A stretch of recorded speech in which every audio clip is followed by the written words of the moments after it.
Genesis 44, 1 through 23. Joseph ordered his house steward, "Fill the men's bags with food, all they can carry, and replace each one's money at the top of the bag. Then put my chalice, my silver chalice, in the top of the bag of the youngest, along with the money for his food." He did as Joseph ordered. At break of day, the men were sent off with their donkeys. They were barely out of the city when Joseph said to his house steward, "Run after them.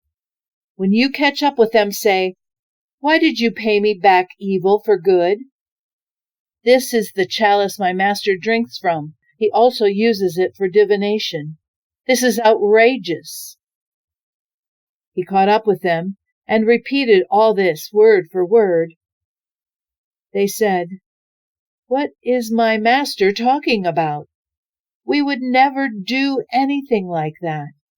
Why, the money we found in our bags earlier, we brought back all the way from Canaan. Do you think we'd turn right around and steal it back from your master?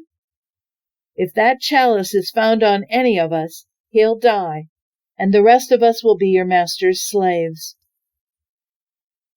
The steward said, "Very well then, but we won't go that far. Whoever is found with the chalice will be my slave. The rest of you can go free." They outdid each other in putting their bags on the ground and opening them up for inspection. The steward searched their bags, going from oldest to youngest. The chalice showed up in Benjamin's bag.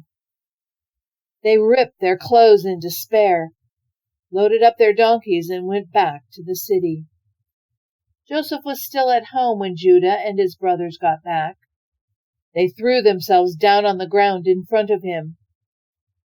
Joseph accused them. "How can you have done this? You have to know that a man in my position would have discovered this." Judah, as spokesman for the brothers, said, "What can we say, Master? What is there to say? How can we prove our innocence? God is behind this, exposing how bad we are. We stand guilty before you and ready to be your slaves. We're all in this together, the rest of us as guilty as the one with the chalice." "I'd never do that to you," said Joseph.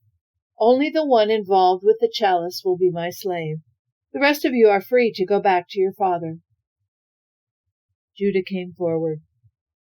He said, "Please, Master, can I say just one thing to you? Don't get angry. Don't think I'm presumptuous. You're the same as Pharaoh as far as I'm concerned. You, Master, asked us, 'Do you have a father and a brother?'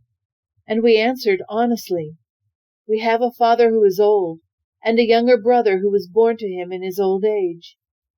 His brother is dead, and he is the only son left from that mother.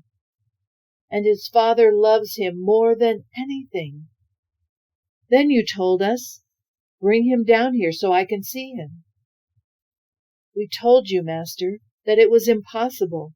The boy can't leave his father. If he leaves, his father will die.